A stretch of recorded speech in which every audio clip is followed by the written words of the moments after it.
You picked two very good games, Aaron. This is the first one we're going to look at. It was played on the 20th of April 2025, 4 days before we have this training session. You had the white pieces and you played Prof Driver What was, 81, and your opponent yeah. had a rating of 1159. You had 1129 at in this game. It's a 10-minute game on chess.com. And it's a very interesting game, very instructive, and also with some content that we have not talked about a lot before. So I'm really happy you picked this game. Let's have a look. Yeah. The opening moves are pretty straightforward. We're not going to spend too much time. Although, look at this, h5 on move 3. He's straight away. It's not a great move, of course. You know, h5 is a little bit of a yeah shot in the dark at this stage. You need, as you know, you need to develop first before you start to lash out with pawns, especially on the side of the board. Bishop b5, knight g to e7. You follow the rules. You develop first. And h4. Ooh, wasting two moves on moves with the h pawn. If I can just Uh, say, Rick, as my coach, the two things I want to mention to you is one, I'm trying to follow good fundamentals, develop, control the center. And two, the pawns are going. He's not going against the principles. We've just talked about it. But yeah, I came out the loser. I lost the game. And that annoys me. yeah, but that's not based on the game so far. Of course, it's not that white is completely winning. I mean, if you and I play this position against a grandmaster, we both Yeah. will lose with the white pieces, even though black has played two bad moves. Um, Of course, like obviously between now and things, I still obviously did things wrong. It's not how you start, it's how you finish. But the reason why I put these two games forward is I just felt, I don't know, I did really good fundamentals and I just came out wrong. Like, yeah, well, let's see what happens. Yeah, we're only in move 5, and then, but I understand what you're saying. Of course, it's annoying when your opponent plays suboptimal moves and he still wins. This is actually a very important moment, believe it or not, on move 6.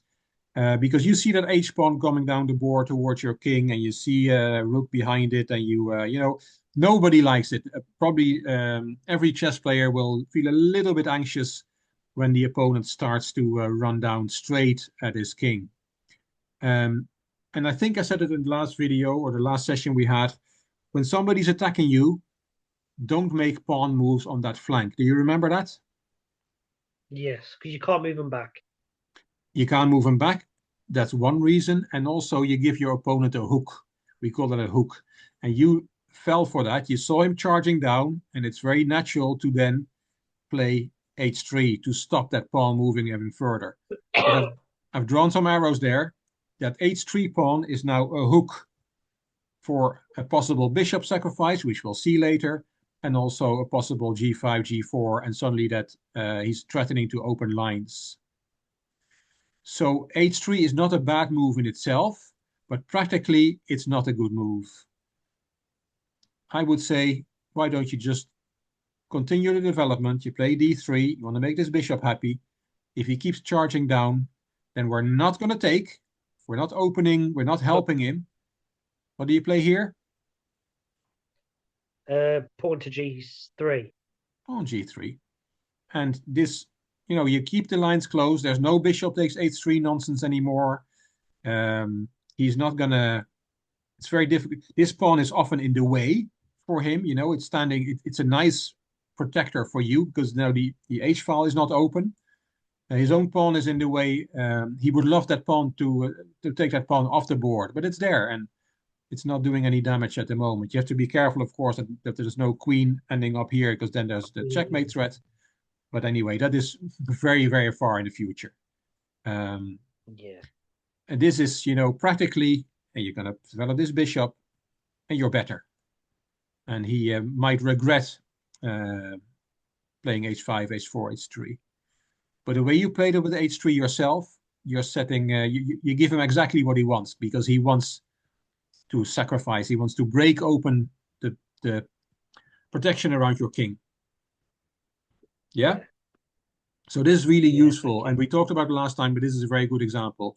When somebody's charging down at your king, unless you really have to, don't make any pawn moves because you give him a hook, as we say in chess. Right. Oh, Thank you. Let's see what happens. For the So start, ignore it, keep developing, and then when he keeps pushing, when I need to, then just push the. I know in this position it'd be G3. yeah, exactly. So you don't want to open. He wants to open up the. He wants to take on G2, and then he's an open H file. So here you do play a move to keep everything closed. And now also this plan with G5, G4 is not as strong because he's not opening lines against your king. Those pawns might be in his way, you know. And in the meantime, you have an Mm, advantage in development because he has made a lot of pawn moves. So yeah, this is very important. This is important moment in your chess career. And this is not stuff we talked thank you. about when you were 500, 600, 700, but it's time that we're talking now about not giving your opponent hooks. And this is a very good example. Let's see what happens. Yeah, He kicks your bishop. You decided to take. You don't have to, but you decided to take. Nothing wrong. Knight takes d3. Yes, the bishop on c1 wants to be happy.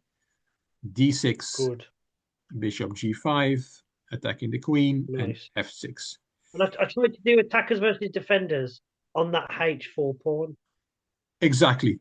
And you're right, you win a pawn now, and that's what happened. You took on h4. But the same principle applies. He desperately wants to open up lines against your king. He wants to checkmate you. So Yeah. Listen, Rick, I know about that desperate feeling, mate. I've been desperate since day one playing this chess game. I tell you, I'm real desperate. You might see me on Alcohol Anonymous next. so here I would think that a move like bishop e3, which is a nice square for the bishop, makes more sense than snacking a pawn because that h pawn is still in his way of the rook on h8. You know, you see what I mean? So attackers versus defenders, having the bishop and the knight, taking the pawn isn't a good idea. It's not a bad idea. It's not bad because he you give him what he wants. He wants open. He wants that rook on h8 to do something, and at the moment it's not doing much because Oh, it's looking at its own pawn. If you take that pawn away, right. then suddenly that rook is a lot happier. It's an open file. It's an open exactly.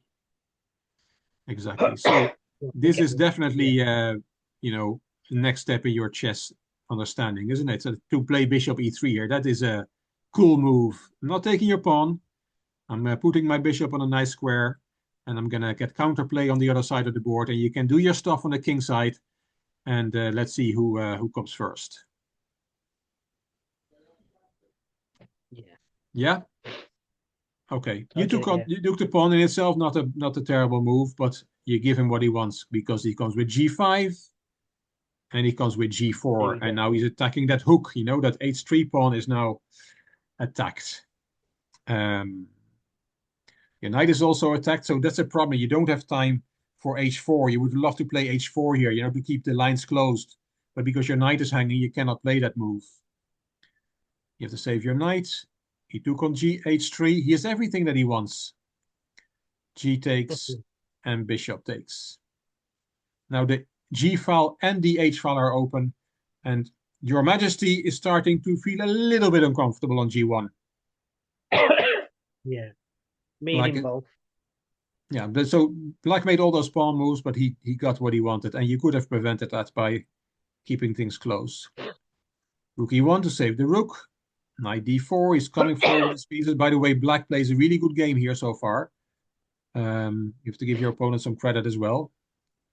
Knight D5, Bishop E7. Oh yeah, that's actually a blunder, Bishop E7. There's a little tactic in the position. Right. He didn't find it. He So what played did he knight F. last play for me? He played, What did sorry, he this last was play? his last move. Bishop F E7 was his last move, and that's a blunder. You can win material now.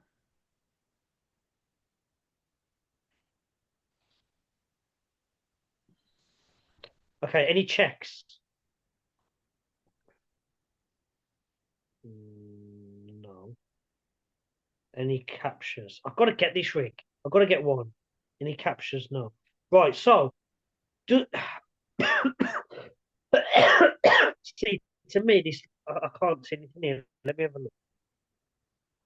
So I'm looking at. Do I knight take f6, bishop takes, and I'm trying to find a double attack with the queen somewhere. That's what I'm just looking at. Uh-huh. I want to get to a point where you say it and I get it. I don't want to be like, Aaron, let me give you the first move. I want to start, I just don't know. Rick, don't tell me, but what do I start looking at here? What's your question? Sorry. Checks. But Uh, how do I start the mechanics of the thoughts? Like, oh, it is a the the theme is double attack, Aaron. okay. So is my first move knight takes f6? Nope, that's a bit too much. He just takes it and you have no follow up. It's a move with this Okay. horsey. Yeah, knight's on g6. Knight g6. Look at that. What a move. Attacking the rook, Oh which is yeah, unprotected, the and other knight, the other knight. oh yeah. And of course, he can play rook h7 to protect his bishop again, but you still take twice, and then you win an exchange. You win rook and bishop for two knights. See that? I think, Rick, because you've shown me, you've never failed to amaze me of little things, right? Like there was time where a knight, I think you sacrificed the queen takes rook, and then you did something, and then my other knight forks the king and queen, and I win the queen back. But you were something clever. So when you ask me these, I just sometimes don't know where to start, man, because there's so Yeah, much things I've seen. If that makes sense. yeah. But you're already a million times better than you were, and you get better all the time. And again, a grandmaster would see knight g6 in half a Yeah, second, and a yeah. player of my strength would see it in 10 seconds, and a player of your strength would see it in a minute, something like that. But it's, you know, 2 days. yeah, So Rick, let's just act this out then. So, what could the rook play here? H7, yeah, rook h7 to because you have to save the and then rook, I otherwise could you lose still a full take. rook. Yeah, so I could still take. Let's say, I don't know, D5 E7. Let's say Yeah, rook takes. I take. So I'm up bishop and rook for two knights, and then uh, queen, and then queen to H5, winning the bishop. Oh yeah.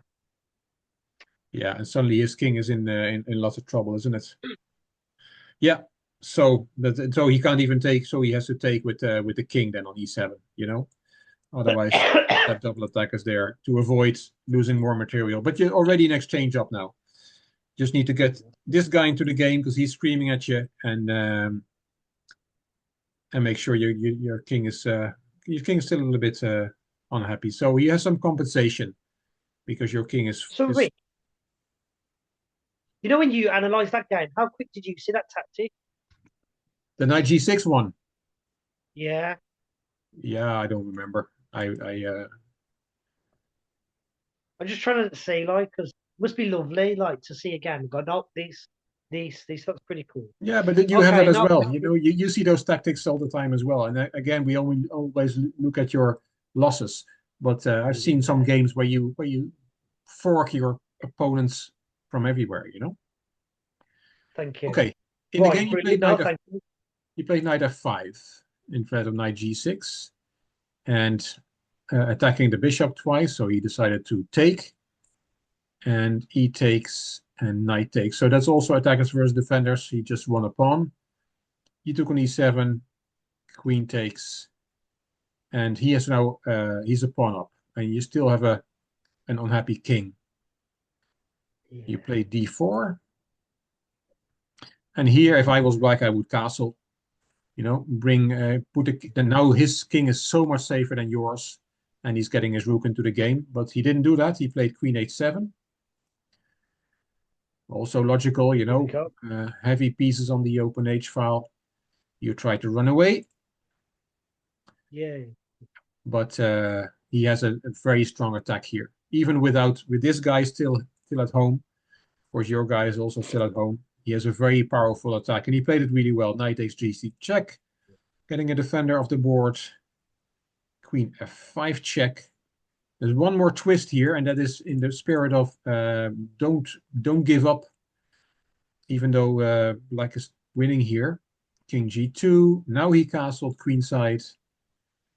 And I'm still highlighted your rook on a1. You know, something went wrong. That rook is a bystander. D takes But e4. you know how I was like I was ambushed somewhat, and then like obviously I'm educated a bit more now, obviously, but then I missed a tactic. I don't know where could I've got the rook involved? Have I missed it? Is it right? I just felt like I was attacked, surrounded. Yeah, well,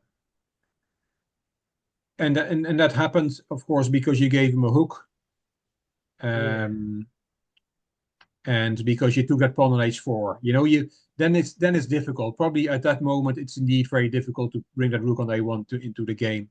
You could have kept things yeah, closed against your king, and then you would have had time to develop. yeah, of course. Um, but there's one interesting moment coming here. Queen h3 check, king f3. Yeah, he's just f takes e5 is a nice move. You know, opening the f file. Rook h1. You're fighting for your life, attacking the queen, but he has an in-between check. King e4, queen g2 check, king e3, and he played rook f3 check. Now, you're being ambushed, as you say. It's very uncomfortable to be on the white side. We've all been there. You only have king moves, and he's checking you from everywhere, and he has a lot of fun. Um, but always look for Are you tactics. gonna say? Are you gonna say attackers versus defenders here? Oh, you see it already, yeah?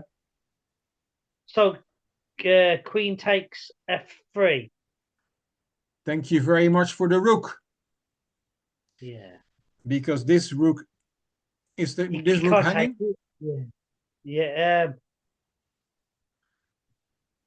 yeah. So from here, he has to. Well, he can't take. If he takes with the queen, I take rook. I take I'm up. If he takes with the rook, I take the queen. So I win either way. Exactly. This is wonderful Oh, rook.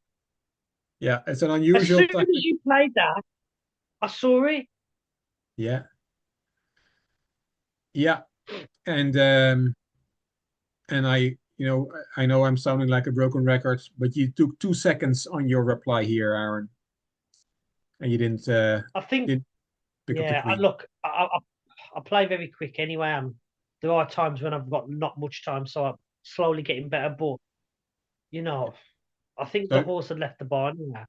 I guess the moral of the story is, you know, Yeah. even in dire situations, keep looking for tactics. Okay, Mm. we'll see the finish of the game. You play the king, and then he just kept and he checkmated you this way.